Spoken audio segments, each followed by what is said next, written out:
আসসালামু আলাইকুম। সবাইকে স্বাগত জানাচ্ছি। আমি নাসরুল ইসলাম তন্ময়। শুরুতে বিআরবি কেবল সংবাদ শিরোনাম। বাংলাদেশের সর্বশেষ গুরুত্বপূর্ণ আপডেট সংবাদে আপনাকে স্বাগত। শুরুতেই সংবাদ শিরোনাম, পরে বিস্তারিত। শুরুতে জানাবো, চট্টগ্রামে পুলিশ ব্যাটারি চালিত রিকশা চালকদের সংঘর্ষে আহত 10। চট্টগ্রাম নগরের চানগাঁও থানার সিগন্যাল এলাকায় পুলিশের সঙ্গে ব্যাটারি চালিত রিকশা চালকদের সংঘর্ষে ধাঁ পাল্টা ধার ঘটনা ঘটেছে। আজ এই সংঘর্ষে পুলিশসহ অন্তত 10 জন আহত হয়েছে, তবে তাৎক্ষণিকভাবে আহতদের পরিচয় নিশ্চিত করতে পারেনি পুলিশ। সূত্র জানিয়েছে, চলতি মাস জুড়ে নগর পুলিশ ট্রাফিক বিভাগ ব্যাটারি চালিত রিকশা বিরোধী সাঁড়াশি অভিযান চালিয়ে আসছে। এরপর এই সংঘর্ষের ঘটনা ঘটল। কাশ্মীরে বন্দুকযুদ্ধ চলছে।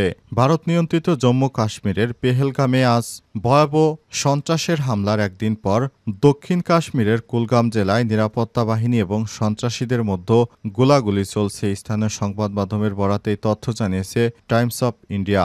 একজন কর্মকর্তা বলেছেন যে ওই এলাকায় বিচ্ছিন্নতাবাদীদের উপস্থিতি রয়েছে এমন সংবাদ পেয়ে নিরাপত্তা বাহিনী অর্থাৎ ভারতের সেনাবাহিনী সেই এলাকা ঘিরে ফেলার পর সেনাবাহিনীর সঙ্গে বন্দুকযুদ্ধ চলছে। এরপর জানাবো, যেভাবে হামলা হয়েছিল কাশ্মীরে, ভিডিওতে ধরা পড়ল ভয়ঙ্কর দৃশ্য। ভারতের কাশ্মীরে পাহালগামে মঙ্গলবার 22 এপ্রিল ভয়াবহ সশস্ত্র হামলায় অন্তত 26 জন নিহত এবং 17 জন আহত হয়েছে। নিহতদের সবাই পর্যটক ছিলেন, এদের মধ্যে 2 জন বিদেশি নাগরিকও রয়েছে। কিভাবে সেখানে হামলা হয়েছে এ বিষয়ে একটি ভিডিও প্রকাশ করেছে ভারত। জানাবো বিস্তারিত, সঙ্গেই থাকুন। এদিকে কাশ্মীরে ভয়াবহ হামলায় নিহত 26, এবার মুখ খুলল পাকিস্তান। ভারত নিয়ন্ত্রিত কাশ্মীরের সশস্ত্র গোষ্ঠীর ভয়াবহ হামলার একদিন পর প্রতিক্রিয়া জানিয়েছে দেশটির চিরপ্রতিদ্বন্দ্বী পাকিস্তান। ইসলামাবাদ জানিয়েছে এই হামলার সঙ্গে পাকিস্তান জড়িত নয়। দেশটির প্রতিরক্ষামন্ত্রী খাজা আসিফ স্থানীয় সংবাদ মাধ্যমকে বলেছেন, এমন হামলার সঙ্গে পাকিস্তানের কোনো সম্পৃক্ততা নেই। এবারে জানাবো, কাশ্মীরের ঘটনায় মোদিকে সমবেদনা ডক্টর ইউনূসের। কাশ্মীরের পেহেলগামে সশস্ত্র হামলায় প্রাণহানির ঘটনায় সমবেদনা জানিয়েছে ভারতের প্রধানমন্ত্রী নরেন্দ্র মোদিকে বার্তা দিয়েছে প্রফেসর ডক্টর মোহাম্মদ ইউনূস। আজ প্রধান উপদেষ্টার ভেরিফাইড ফেসবুক পেজে বার্তা। এতক্ষণ শুনছিলেন সংবাদ শিরোনাম, এবারে বিস্তারিত। তবে তার আগে বন্ধুরা, অনুরোধ থাকবে সংবাদটিতে একটি লাইক দিন। এই চ্যানেলে আপনি নতুন হয়ে থাকলে আমাদের সংবাদটি দেখতে দেখতে চ্যানেলটি সাবস্ক্রাইব করে রাখুন। কমেন্ট করে বন্ধুরা আপনার মূল্যবান মতামত জানিয়ে দিন আপনি বিশ্বের কোন দেশ থেকে বা বাংলাদেশের কোন স্থান থেকে আমাদের সংবাদটি দেখছেন এবং শুনছেন। আর বন্ধুরা, কমেন্ট করে এই সংবাদ সম্পর্কে আপনার মূল্যবান মতামত জানিয়ে দিন। সংবাদটি আপনার সোশ্যাল মিডিয়া ফেসবুকে শেয়ার করে বন্ধুদেরও দেখার সুযোগ করে দিন। এবারে বিস্তারিত। চট্টগ্রামে পুলিশ ব্যাটারি চালিত অটোরিকশা চালকদের সংঘর্ষ, আহত 10। চট্টগ্রাম নগরের চানগাঁও থানার সিগন্যাল এলাকায় পুলিশের সঙ্গে ব্যাটারি চালিত অটোরিকশা চালকদের সংঘর্ষ ধা পাল্টা ধার ঘটনা ঘটেছে। আজ দুপুরের দিকে শুরু হয় সংঘর্ষে পুলিশসহ অন্তত 10 জন আহত হয়েছে, তবে তাৎক্ষণিকভাবে তাদের পরিচয় নিশ্চিত করতে পারেনি পুলিশ। পুলিশ সূত্র থেকে জানা গেছে, চলতি মাস জুড়ে নগরে পুলিশের ট্রাফিক বিভাগ ব্যাটারি চালিত রিকশা বিরোধী সাঁড়াশি অভিযান চালিয়ে আসছে। এর অংশ হিসেবে প্রায় 3000 রিকশা জব্দ করা হয়েছে। এই অভিযানে বিক্ষুব্ধ হয়ে বুধবার চালকরা বাহির সিগন্যাল এলাকায় সড়ক অবরোধ করেন। এক পর্যায়ে পুলিশের সঙ্গে বাকবিতণ্ডা থেকে সংঘর্ষে জড়ান তারা। উভয় পক্ষ একে অপরকে ইটপাটকেল ছুড়ে মারতে শুরু করে। চলে তুমুল ধা পাল্টা ধা। পরিস্থিতি নিয়ন্ত্রণে আনতে পুলিশ টিয়ারশেল নিক্ষেপ করে রিকশা চালকরা পিছু হটে অলিগলিতে আশ্রয় নেয় এবং সেখানে তারা ফের ইটপাটকেল ছুড়ে মারেন। পুলিশ ধাওয়া দিলে তারা গলির ভিতরে ছত্রভঙ্গ হয়ে যান। এই ঘটনার কারণে ব্যস্ততম আরাকান সড়কে যান চলাচল বন্ধ হয়ে যায়। তৈরি হয় দীর্ঘ যানজটের। বর্তমান সেখানে অতিরিক্ত পুলিশ বাহিনী, সেনাবাহিনী ঘটনাস্থলে অবস্থান করছে। বিষয় জানতে চাইলে রিকশা ব্যাটারি চালক, রিকশা ভ্যান, ইজি বাইক সংগ্রাম পরিষদ চট্টগ্রাম শাখার আহ্বায়ক আলী কাদেরি জয় বলেছেন, আজ আমাদের কোনো কর্মসূচি ছিল না, কিন্তু কয়েকদিন ধরে কয়েক হাজার ব্যাটারি চালিত রিকশা জব্দ করা হয়েছে। এটি শ্রমিকদের জীবিকা, তাই ক্ষুব্ধ হয়ে তারা রাস্তায় নেমেছে। Chattogram police ADC PRO Mahmuda Begum বলেন, নির্বাহী ম্যাজিস্ট্রেট সহ অভিযানে গেলে রিকশা চালকরা সড়কে নেমে পড়েন। সে সময় তাদের সরিয়ে দিয়েছে পুলিশ। কাশ্মীরে বন্দুকযুদ্ধ চলছে।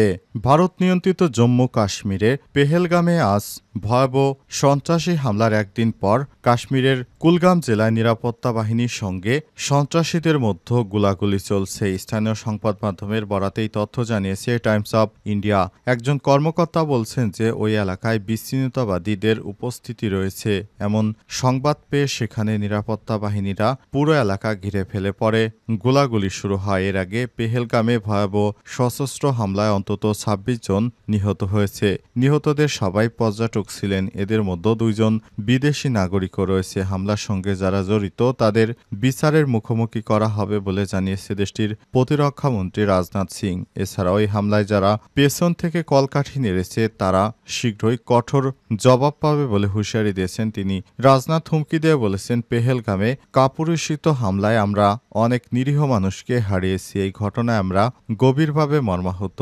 যেসব পরিবার প্রিয়জন হারিয়েছেন তাদের প্রতি সহমর্মিতা জ্ঞাপন করছি। আমি সন্ত্রাসবাদের বিরুদ্ধে ভারতের সংকল্প পুনর্ব্যক্ত করছি।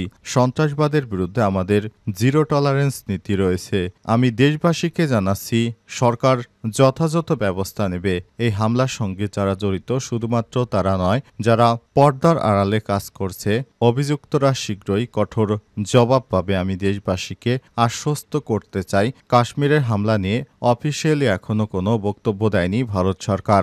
এমনকি এই ঘটনায় আহতদের সংখ্যা প্রকাশ করেনি মোদির দেশ। তবে নিরাপত্তা সংস্থাগুলো হত্যাকাণ্ডের সঙ্গে জড়িত সন্দেহভাজন ৩ বন্দুকধারী এসকেস প্রকাশ করেছে। তাদেরকে দেখে মনে হচ্ছে তারা একটি সন্ত্রাসী গ্রুপের সদস্য। যেভাবে হামলা হয়েছিল কাশ্মীরে, ভিডিওতে ধরা পড়ল ভয়ঙ্কর সেই দৃশ্য। ভারত নিয়ন্ত্রিত জম্মু কাশ্মীরে পাহালগামে মঙ্গলবার ভয়াবহ সশস্ত্র হামলায় অন্তত ২৬ জন নিহত হয়েছে। নিহতদের সবাই পর্যটক ছিলেন। এদের মধ্যে ২ জন বিদেশি নাগরিকও ছিলেন। কাশ্মীরে হামলা নিয়ে অফিসিয়ালি এখনো কোনো বক্তব্য দেয়নি ভারত সরকার। এমনকি এই ঘটনায় আহতদের সংখ্যা প্রকাশ করেনি মোদির দেশ। তবে ভারতীয় সংবাদ মাধ্যম এনডিটিভির ঘটনায় ধারণাকৃত একটি ভিডিও প্রকাশ করেছে। তাই ভিডিওতে জানা গেছে মোট ২৬ জন নিহত হয়েছে। ওই ভিডিওতে দেখা যাচ্ছে বন্দুকধারীদের হামলার সময় পর্যটকরা ছুটাছুটি করছেন। ভয়ে অনেকেই চিৎকার করতে শোনা গেছে। এদিকে বিবিসি জানিয়েছে মঙ্গলবার পাহালগাম শহরের কাছে ওই জনপ্রিয় পর্যটন স্পটে ৪ বন্দুকধারী জঙ্গল থেকে বেরিয়ে এসে সংস্কীয় বন্দুকের মাধ্যমে গুলি করে ২৬ জনকে হত্যা করে। বাইশরণ ৩ ভূমিতে পায়ে বা ঘোড়ায় চড়ে প্রবেশ করা যায়। প্রায় ৫ কিলোমিটার দূরে পাহলগাম থেকে সেখানে কোনো যানবাহন যেত না। আহতদের মধ্য কয়েকজনকে প্রাথমিক চিকিৎসার জন্য ঘোড়ায় করে নিয়ে যেতে হয়েছিল। আর নিরাপত্তা বাহিনী ঘটনাস্থলে পৌঁছানোর আগে সব হামলাকারী পালিয়ে যায়। তাদের সন্ধানে তল্লাশি অভিযান শুরু হয়েছে। ভারত সরকার এখন পর্যন্ত এই হামলা চালানোর জন্য কোনো গোষ্ঠীকে দায়ী করেনি। বন্দুকধারীরা স্পষ্টই পুরুষদের টার্গেট করেছিল বলে হামলায় প্রত্যক্ষদর্শীরা স্থানীয় গণমাধ্যমকে বলেছেন। কয়েকজন প্রত্যক্ষদর্শী জানিয়েছেন হামলাকারীরা ইচ্ছাকৃতভাবে অমুসলিমদের টার্গেট করেছে। তবে হামলায় অন্তত একজন স্থানীয় মুসলিম ব্যবসায়ী নিহত হয়েছে। এদিকে হামলার সঙ্গে যারা জড়িত তাদের বিচারের মুখোমুখি করা হবে বলে জানিয়েছে দেশটির প্রতিরক্ষা মন্ত্রী রাজনাথ সিং। এছাড়াও এই হামলায় যারা পেছন থেকে কলকাঠি নেড়েছে তারা শীঘ্রই কঠোর জবাব পাবে বলে হুমকি দিয়েছেন তিনি। কাশ্মীরে ভয়াবহ হামলায় নিহত ২৬, এবার মুখ খুলল পাকিস্তান। ভারত নিয়ন্ত্রিত কাশ্মীরের সশস্ত্র গোষ্ঠীর ভয়াবহ হামলায় একদিন পর প্রতিক্রিয়া জানিয়েছে দেশটির চিরপ্রতিদ্বন্দ্বী পাকিস্তান। ইসলামাবাদ জানিয়েছে হামলার সঙ্গে পাকিস্তান জড়িত নয়। দেশটির প্রতিরক্ষা মন্ত্রী খাজা আসিফ স্থানীয় সংবাদ মাধ্যমকে বলেছেন, এমন হামলার সঙ্গে পাকিস্তানের কোনো সম্পৃক্ততা নেই। ভারতের কথিত রাজ্যগুলোতে নাগাল্যান্ড থেকে কাশ্মীর, ছত্তিশগড়, মণিপুর এবং দক্ষিণে বিদ্রোহ চলছে। এগুলো বিদেশি কোনো দেশের হস্তক্ষেপ নয়, বরং স্থানীয় বিদ্রোহ। খবর লাইভ মিনিটের। মঙ্গলবার ২২ এপ্রিল দুপুর ২টার পর জম্মু কাশ্মীরের পাহেলগামে সশস্ত্র গোষ্ঠীর হামলায় ২৬ জন নিহত হয়, যাদের মধ্যে ২ জন ছাড়া সবাই বেসামরিক ছিলেন বলে জানিয়েছে ভারতীয় সংবাদ মাধ্যম। নয়াদিল্লি অভিযোগ করে থাকেন তাদের নিয়ন্ত্রিত কাশ্মীর অংশে যেসব হামলা হয় সেসবে পাকিস্তানের মদদে হয়ে থাকে। তবে পাকিস্তানের প্রতিরক্ষা মন্ত্রী বলেছেন, গতকাল যে হামলা হয়েছে সেটি সেখানকার সংখ্যালঘু সম্প্রদায়ের উপর হিন্দুত্ববাদীদের অত্যাচারের ফল। তিনি আরও বলেছেন, বলেছেন, এই বিদ্রোহীরা তাদের অধিকার ফিরে পেতে চাইছে। হিন্দুত্ববাদীরা সংখ্যালঘু খ্রিস্টান, বৌদ্ধ ও মুসলিমদের উপর অত্যাচার অব্যাহত রেখেছে আর মানুষের প্রতিক্রিয়া দেখাচ্ছে। এ ব্যাপারে পাকিস্তানের কোনো হাত নেই বলে জানিয়েছে তারা। কাশ্মীরের ঘটনায় মোদিকে সমবেদনা জানালেন ডক্টর মোহাম্মদ ইউনূস। কাশ্মীরের পেহেলগামে সশস্ত্র হামলায় প্রাণহানির ঘটনায় সমবেদনা জানিয়েছে ভারতের প্রধানমন্ত্রী নরেন্দ্র মোদিকে। বার্তা দিয়েছে প্রধান উপদেষ্টা ডক্টর মোহাম্মদ ইউনূস। আজ প্রধান উপদেষ্টার ভেরিফাইড ফেসবুক পেজে এক বার্তা পোস্ট করা হয়। বার্তায় নরেন্দ্র মোদিকে ডক্টর ইউনূস বলেছেন, কাশ্মীরের পেহেলগামে আতর্কিত হামলায় প্রাণহানির ঘটনায় আমরা গভীরভাবে সমবেদনা গ্রহণ করুন। আমরা এই জঘন্য ঘটনা তীব্র নিন্দা জানাই। আমি সন্ত্রাসের বিরুদ্ধে বাংলাদেশের দৃঢ় অবস্থান আবারও নিশ্চিত করতে চাই। গত মঙ্গলবার কাশ্মীরের পেহেলগামে পর্যটকদের উপর সশস্ত্র হামলার ঘটনা ঘটেতে কতজন হতাহত হয়েছে তা আনুষ্ঠানিকভাবে প্রকাশ করা না হলেও নিরাপত্তা বাহিনী সূত্র বলছে নিহতের সংখ্যা অন্তত ২৬ জন। এই ঘটনায় প্রফেসর ডক্টর মোহাম্মদ ইউনূস নিন্দা জানিয়েছেন।